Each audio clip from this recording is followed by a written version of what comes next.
Here we go. Back for another week of That's Right, Philly Bets, right here on Heat Ratio Sports. Glad everyone could join us, peeping our show. I'm Dave Gleckner. This is Mark Drumheller. And man, it was a winning week, and I'm feeling good. Can't wait to talk this one this week. What's up, buddy? Doing good, man. Doing good. It's nice to get the Eagles in a different slot this week because then, you don't have all the commotion of the other games going on. So excited we got a Thursday night game. We get started early. Yeah, I like it. It's just like Dallas the other week. On Sunday, I'm going to just feel at peace, right? I'm going to be able to just, if I catch a little bit of games, do a little bit of work, it's going to be nice. I like when you get these games on prime time. I really do, because Sunday games take up the whole Sunday, man. Yeah, it does. It really does. So, getting these night games a lot. I think it's better for the fans. I think it's, the players get excited about it. Wish it was kind of like an NFC East battle, instead of taking on the defending Super Bowl champions, but you can't have everything. No, that is true. But hey, let's get through the game of last week, because I think we both were on the side of the Eagles. And hey, I won't put up the spread yet, but when we were here on Wednesday night, we both said that key number of 3.5 was really what we liked. It did get down to 3 by the time it got bet. And then I even played him with a teaser with Pittsburgh, I was saying, which would seem pretty solid. And overall, I think the game playing out, I think, similar to what we thought. A very close game. I think where it was not probably as similar as the offense really struggled. I thought they really, really struggled. Again, Sirianni's inability to really dial up a running game. And how many wide receiver running back screens did they throw early in the game? I think Hurts was at some point like 7 of 10 for like 6 yards. It's just that surprised me how inefficient the offense was. But they came through at the end when they needed it after a big block punt. And they got the dub. And that's a dub you need. Like you said earlier, the end of the schedule is easier. You got to find a couple here or there. Yeah, I think it really is important that they got that victory. 2-3 is much more manageable than 1-4, and especially if it would have been 4 straight losses. So them getting the win was huge. The way they got the win, it was a game that maybe they didn't deserve, maybe they did deserve, but they were able to pull it out, and that's I think it's going to help their confidence going forward. There were some things, again, offensively. I'm not really sure what's going on there. It doesn't seem like they tried to utilize Hurts in the running game at all. And, I think that he needs that to get going. Like, I think that's part of like who he is. And that's a way to kind of get him more into the game. So that was a big surprise to me, was just that, not only lack of running game, but they didn't try to run with Hurts. This pass, formula. It works if you have Patrick Mahomes, but I think with the way this roster is built, I think they got to be a little more balanced. Yeah, I was surprised. Carolina was, they were up in press coverage, so you couldn't do anything. Mm-hmm. We know Carolina has a really good defensive front. Their secondaries, with J.C. Horn going down, you weren't sure, but they're still pretty solid there. But that front, Brian Burns, he's just a monster up front. And I think the Eagles said, hey, we're going to try and get him off us with these quick plays, but Carolina was on it, and I just didn't see us adjust. That's really what my, I guess, surprise overall was. But late, the play to Quez again, breaking deep, I think that kind of took the lid off, right? As they perpetually say, and then able to get us in there and get us back in the game. 15-3, that fumble in the end zone that turned into a safety. Hurts wasn't even going after that, but that's besides the point. It really looked like doomsday. So even the 3 right near half, I thought was big, but they got to figure something else on offense, because you're right, Hurts, they didn't even try and run with him. No, they got to get him going. Like, they got to get it. Like, I think when he's able to contribute that way, I think it helps him overall, and I think it helps the team because it gives them an additional weapon, but they're going to have to be more committed to running the ball. I mean, this just isn't going to work. You can run all the screens you want, but it's not the same. We saw Staley, the coach of the Chargers, give that speech on the running game, and I think it was on point. It just brings a certain level of physicality. The fans love that stuff, especially Philly fans, but we're not playing for the fans. We're playing to win, but you got to wear down defenses. You got to put a hat on their helmet. and really make them work and try and wear them out during the game. And I think that's what the running game does. And they have good, capable running backs. So and it helps your offensive line too. Like your offensive line, so much easier for them to go forward than backwards. If you're pass, they're dropping backwards on roller skates all game. It's just a tough way to win. You really have to have an exceptional roster to try and win that way. And I think that Sirianni's got to find a way to bring some more balance to the offense. Yeah, I don't think we've had a game yet. I mean, maybe outside of Atlanta, where both sides of the football really played solid. This week, I got to tip my cap to the special teams and defense, but the offense needs to step it up. And stepping it up, better start tomorrow night because the big boys are coming to town. When we say big boys, it's reigning Super Bowl champs time. What everybody likes to say, I hate throwing this word around. I don't know why, but they like to say the GOAT is coming to town. That's Tom Brady, maybe his last time ever suiting up here in Philadelphia. We'll see. But Tampa's coming, and Tampa's ready, and they're a team, they've already tasted their one loss this season and have already started to rebound nicely from that tough game up in New England 2 weeks ago. And then this week, they took the cover off and, again, beat up on Miami. And now here comes the Eagles. And the Eagles have seen two high-flying offenses this year, and it hasn't looked so good. I don't think they've surrendered. I think one punt from Dallas, an average of 41.5 points a game against Dallas and Kansas City. This is tough. This is going to be a really tough matchup, I think, for an Eagles team. 3 interceptions last week, but you're not playing Sam Darnold.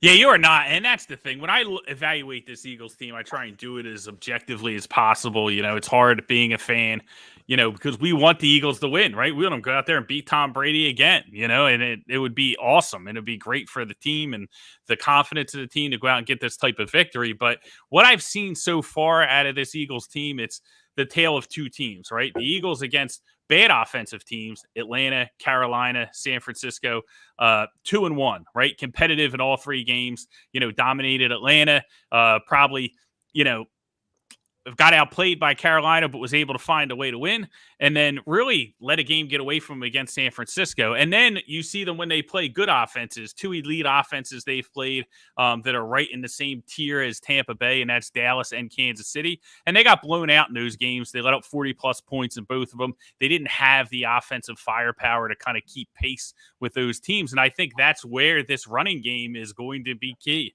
They're going to have to find a way to sustain drives and keep Brady off the field, because Brady's going to want to score 60 points against this team. He remembers the Super Bowl. He hasn't forgotten it, and he's going to be out to make a point, I think, on Thursday night.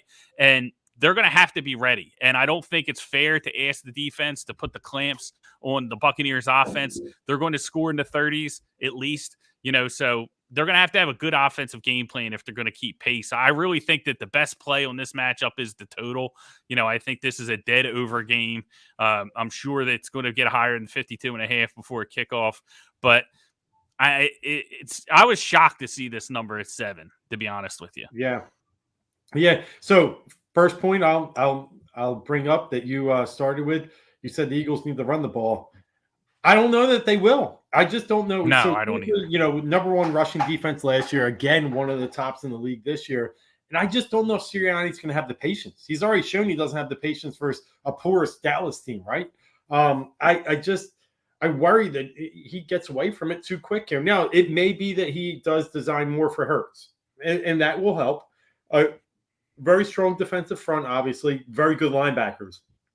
Where you attack this team, and Dallas did it on the first night of the year, is in the air. And I think he's just going to see those plays and think that they can replicate the similar things that Dak did. And they can't, and we know that. But I hope Nick can be patient, because I'm with you. I think they need to control the line. I think they need to control the clock a little bit more than they have. And then, like you said, Brady, I think, what was it, an interview the other night after the Patriots game when he was up there, mentioned the Philly Super Bowl still. It still burns in his memory. And yes, this is, believe it or not, he remembers, and he's going to come up here. I think 60 is a viable target. And as we talk, the Bucs are down to 6.5 and totals up to 53. This thing keeps fluctuating. I'm with you. I don't think the total ever stops, until maybe 53.5, 54. People like Thursday Night Football. They like action. They like numbers. And we've seen it in past. I think over is really a good play on the short week, especially with these offenses and these defenses. Um, I think Yeah, it's interesting that we're down to 6.5, though. I do. I think you're seeing that because you're getting the news that, Brady might be a little bit Mhm. banged up, and they're wondering, if this is a game that gets out of hand early, do they let him finish the game, right? If it does, and you have to kind of think of things like that when you're laying this type of number. But I'm not concerned with that at all. I think Brady's going to play. Like, it's not a situation where I think he looks at it the where like, oh, I can injure myself further or whatnot. He's going to want to be out there with his team. So I don't have those concerns. And then again, I think the market is giving the Eagles a lot of credit for that win. It was a big win. It was on the road. And I think that a lot of people kind of have adjusted them up a little bit based off of that. But I didn't leave that game against Carolina with a ton of confidence as far as what they're doing offensively. And I just think it's a bad matchup. I think when we see these games, them against teams, when they play the Giants and when they play Washington, when they play the Jets, even they play the Raiders coming up, and you know, teams like that, I think they can be competitive that don't have elite offenses. But Gannon doesn't like the blitz, and they really don't blitz a ton. And if you're not going to get pressure on Tom Brady, he's going to get you, and you're going to bring pressure, and he's going to get you anyway. But you might as well try and cause some kind of havoc, get some kind of strip sack, do something to kind of change the momentum of the game, because you're going to have to make a couple big stops if you're going to hang with this team. And I think that's really the concern with me is, can they score enough points, and are they going to be aggressive enough on defense to really make some, game changing turnovers? Yeah, I agree. I think the challenge here is that this isn't Kansas City from a defensive standpoint. Tampa Bay is Hmm. much better. And then from an offensive standpoint, they're very similar to Kansas City. I think it's going to be a real struggle again. And haven't we seen this for the past 5, 6 years? The no blitz, the shorts formula. It just feels a little bit the same, but worse right now. I know they created some pressure up front last week, which was a very key to that game because Sam is just terrible with pressure in his face, and then all 3 interceptions were when he was under duress. Brady's different. He sees it Yeah. coming, and I mean he's going to rip you apart. And I just don't see how the Eagles, with that defensive, I guess, game plan as well as talent, are going to be able to really, be any resistances to this Tampa team. I don't see it. I feel Yeah. like 30 plus. And I don't know how they keep them under 30. yeah, I think it's a team total over for the Bucs. I don't know what it's at, but you would think by like the implied score, if it's 52, they should be able to hit the team total over. They're an over team. They're 4-1 to the over this year. The only time they weren't over was when they played Belichick. Weather was a factor in that game. So it's to me, the Eagles are going to compete. They're going to have to score a ton of points. They're going to have to get in the 30s. Tampa does have a banged up secondary. I think the combination of the injury issues with Tampa's secondary and the reports that Brady might be a little bit banged up is why you're seeing, some movement towards the Eagles in this matchup. But I just don't think it's going to be enough. And that's not really a knock on the Eagles or Nick Sirianni. They're just not ready. They're a rebuilding team. They're just not ready to compete with the cream of the crop in the NFL yet. I think it's short line. I would lay it. I was surprised to see this line wasn't double digits, to be honest with you. Yeah, absolutely. I would like it too. I'm probably not. I'll probably tease down the Bucs, and I'm trying to find a second partner. There's a couple nice games this weekend, and if I was about to, lay one of them, I'd probably call it the Chiefs. They're going out to the Washington football team. They're under 7. If you can get the Mm-hmm. Bucs 6.5, Chiefs 6.5, get them down to both half point. Both road faves, but I mean, look, the Chiefs gotta. It's time, right? It's 2-3 time. They got to roll, and I think the Bucs will too. Now, the other thing I'll say is this: one of the totals or the props I am looking at, and I'm considering, is actually Tom Brady under the 304 yards. I think there is something to that finger, and I do know that the Eagles' rush defense is terrible. I think they're 24th in the league right now, something around there. And I have a feeling it's going to be a heavy dose of Leonard Fournette, and Brady picks and pops when he needs to. I think 304 might be a tough number to get to, especially if they have a somewhat of a lead and trying to get this game over with. So I'm looking under that number right now. I want to get your take. Is that good? I know it's the GOAT. Yeah, I know. I'm a little nervous about, Yeah. I just think that they're going to they're going to attack the Eagles defense, and they are going to do it with the running game. And it's going to come down to, you're going to know in the first half of whether that number is good or not, because, if the game is not competitive early, then I think you're probably in a better spot than if it is competitive, because I think as competitive as it gets, he's going to continue to try and throw. Now, they'll run the ball with Fournette. They'll mix it up, definitely. Tampa throws a lot, man. And maybe if the finger is bothering them, it might be a good play. I'm going to be interested to see some of the props, from the Eagles side, like their running back props. Like eventually, Sirianni has to get it. Like if he goes into this game and just continues to throw, I don't know what to tell him.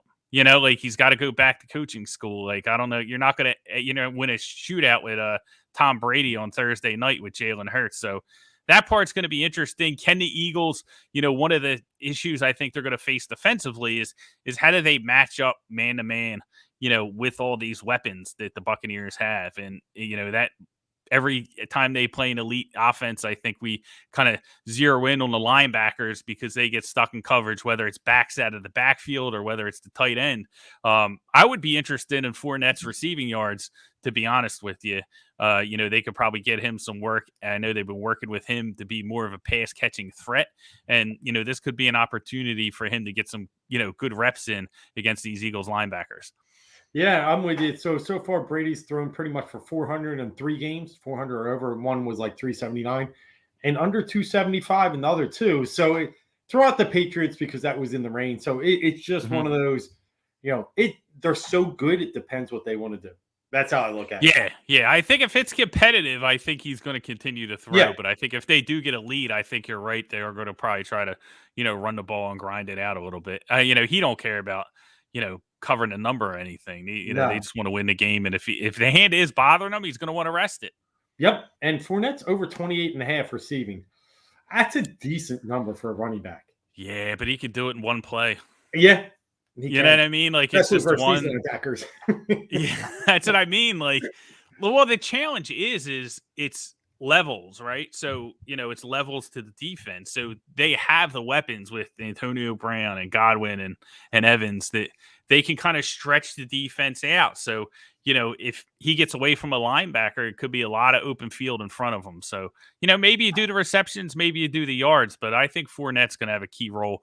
Maybe you do rushing plus receiving. You attack it that way. I think he's going to have a big game, Thursday night. I think he's going to be a big part of what they're trying to do offensively. Yeah, Zeke had 3 for 21 against the Eagles. And I do feel like this is a similar, running back screen game when you put Fournette in there.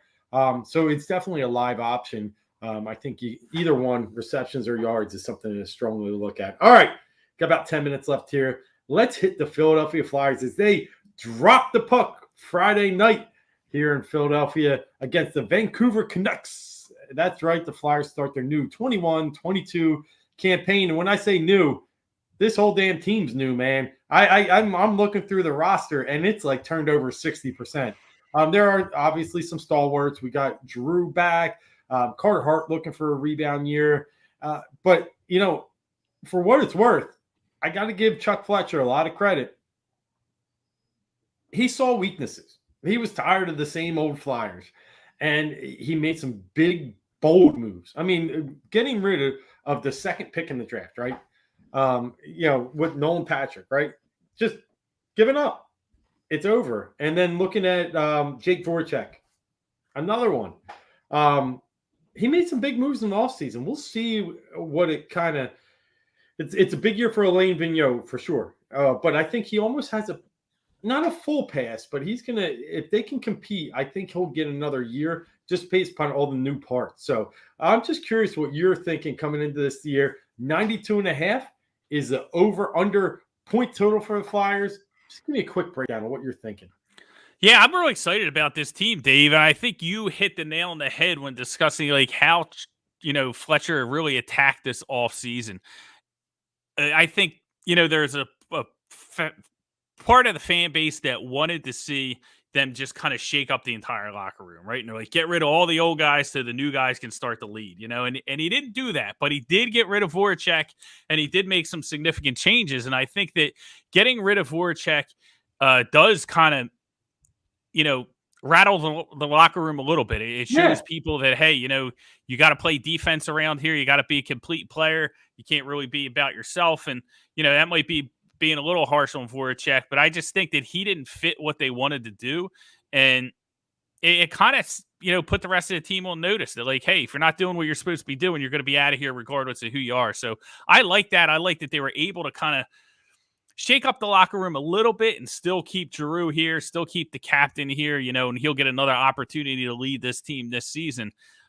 They brought in some good veterans on defense, and that's what you want because you have to get Carter Hart right. You can't have Carter Hart going into these games, night in and night out, and getting 30 shots fired at him from all different angles, getting peppered every night, and losing confidence. So, him being a young goaltender, his confidence is going to be everything going forward. So we really need a bounce back year from him. So he went out and he got some very strong defensemen, Yandel, Ellis. You got some veteran guys in here that can, add to the locker room chemistry to kind of shake things up, because I do believe that, that leadership was an issue these past couple of years. So now we got some new blood in there, and I'm excited. I mean, I think that, it's hard to predict with all the turnover exactly where they're going to land, but I definitely think they're going to be improved.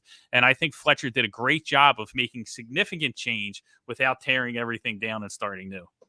yeah. I think the Ryan Ellis move was tremendous. I just think it's that veteran, that blue line. I think they left the most shots on goal. They were just the most goals per game or goals per shot. The defense was terrible, and the goaltending wasn't good either, because Carter Hart had a lot of expected saves that he was not able to keep in front of him, and that did get to the back of the net. So it was a mixture of both, but no doubt about it, when you have a defensive line or few defensive lines that just can't hold anybody back, you start guessing yourself in net, and you start really just I think Carter Hart was out of it from the beginning. I don't know if it was, how much he played the year before. And I know the NHL season was a quick, rapid rollover, but I think it's going to improve. And I'm very surprised that people are out there. I saw one article where Carter Hart was ranked like 27th in goalies in the NHL right now. The backup is Martin Jones. Now, he's been out in San Jose and been pretty trash most of his career. He had a couple flashes. What I mean by that is it's Carter Hart and nothing else.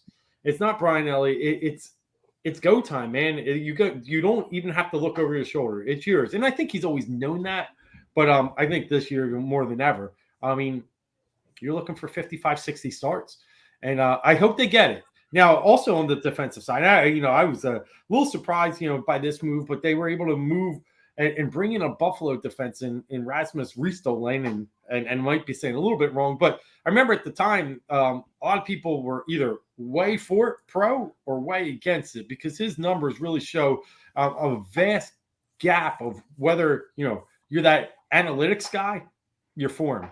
Whether you're watching the game, you're against him. And it's going to be interesting to see, because this guy signed a huge contract with Buffalo and then was expendable quickly after due to this performance last season. So that's going to be it was a head scratcher. It got like a C- from ESPN when Fletcher did make that trade, but it's not what you're relying on. The other pieces like Cam Atkinson, like you said, coming in, and a big move. I mean, they've really started to invest some money. I think it's his year, is Scotty Lawton, right? I think, or Oscar Lindbaum, I'm sorry. Both of them, actually. Big years ahead. This offense needs to shine. It needs to stop passing. It needs to stretch the ice. So I'm excited. And I actually I'm a little bit, thinking the Flyers are undervalued in the Vegas market right now. I think they are. And, you're right on point as far as talking about, the offense and the power play. It looks a lot like Nick Sirianni's offense with the Eagles, right? Pass. Too much pass, right? So they got to put the puck on the net, and they got to get, people that are just going to throw it on net, get in front of the net, try and make something happen instead of trying to orchestrate the perfect play, the perfect pass, the perfect shot. They have to be more aggressive that way and just cause some kind of chaos in front of the goaltender, make the goaltenders work a little bit, wear them down. So, like I said, the new faces in here, how all those pieces fit together might not be congruent, as we kick off the season. But I think as the season gets further, it's going to work out, and it's going to a lot's going to depend on the coach and whether he can, put the right pieces in the right places, get some consistency with the lines so these guys grow together during the season and become a cohesive unit as we get, later on towards the playoffs. Yeah, and hey, it was Farabee that I was actually trying to mention as the additional winger. Had a great year last year. Scored 17 of his 20 goals on even strength, but 92 and a half. Can they get there? And this is what I'll tell you. The Metropolitan Division is insanely competitive. But what it is, it's well balanced. And what I mean by that, I don't think you have I think you got like 6 really good teams. And I think you got maybe 1 or 2 at the bottom that could, even surprise a little bit. It's not like you have a runaway Lightning or a Colorado Avalanche. Caps can win. Rangers can win it. Islanders can win it. And the Flyers can throw their hat in the mix there. I'm not sure they can really win the division, but they sneak in as a last wild card? I think it's very possible. I'm putting them just above the number. I'm going to take some action on them. I'm going to think they get to 95 points. And I think, it's been a roller coaster. It's been make the playoffs, don't make the playoffs, make the playoffs. And they finally broke that streak last year. And they actually went 2 years in a row. There he is, the Homer Show, Arroyo checking in. Yeah, the Homer Show, but we're picking the Bucs. Anyway, I'm going to go 95 and going over the total. You taking any action or is it a pass? I'm not going to do any NHL futures this year, to be honest with you. I just don't during football season. I don't know if I want to tie things up that way. Yeah. But I would, I'll probably play the Flyers a little bit, as the season goes on and kind of see, where they play. Going to be a lot of fun. And a lot of expectations on Farabee. I think you're dead on with that, and they're going to need these young guys to continue to grow. Konechny, all those guys have to take a leap for this team to kind of get to where they want to get. But like I said, I think there'll be more of a second half team than a first half team as these pieces fit together. But listen, the fans deserve it, man. Like Flyers fans have been waiting so long, for this team to really be good, and we got a little taste of it during the shortened season, during the pandemic. We thought they're in the right track, a little bit of a step back last year. So hopefully we can get this thing going in the right direction.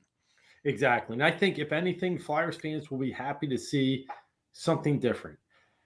We've been hanging in there and we've always seen this gap between the elder statesmen and the younger guys on the team. And we just never knew how you could transition that gap. Do you keep Drew? Do you not? And I mean, look, Voracek's 10th all time on the Flyers scoring list. He performed great. I really give him a lot of credit. I really did like Jake, but something had to change, whether it was him, Claude, or both. We just needed something. And at least we gave him Columbus. I mean, that's where he came from. That's where we got him from. Yeah. So I think that was a tip of the cap too, to give him, a place where we knew he would do well and be well received. So, hey, if anything, I think us Flyers fans will be excited for something different. Yeah, I think that's it. I think, the main gripe from the fan base all these years is that they kind of keep doing the same thing over again and they don't really have a plan. And for a while, it was they couldn't get the goaltender, right? And they kept recycling these poor goaltenders. And now they have the goaltender, and then it becomes building around him, especially from a defensive standpoint. And Fletcher, very aggressive this offseason, realizing that need, going out and getting some big-time defensemen. So now it's just going to be up to the coach to get them to gel, get the pairings right, and I think we'll be off in the right direction. But it's going to be a very exciting season, so I can't wait for it to start, to be honest with you. Yeah, I'm pumped too. Friday night, too. Perfect night. Yeah, buddy. Unwind from the week and watch some Flyers hockey. It's hockey action, yo. And with that, we'll wrap it up for another Philly Bet show here on Heat Ratio Sports. It was great talking. I mean, it's exciting. If we weren't on Wednesday night, we wouldn't be talking Eagles Thursday night football. So it's awesome that we had that chance. Hey, they have a puncher's chance, no doubt about it. And on a short week, Dallas Goedert's going to be a key. I'm not sure what's going on there, but there's a lot of things you never know, and it's going to be fun down at the link. It's going to be exciting. I can't wait to be there. And then be back next week to break it all down and look forward to week 6 in the NFL. So thanks, Drums. And we'll see you Saturday, right? Absolutely. All right. Until then, we'll wrap it up. Heat Ratio, D. Gleck, Mark Drumheller. Until next week, deuces.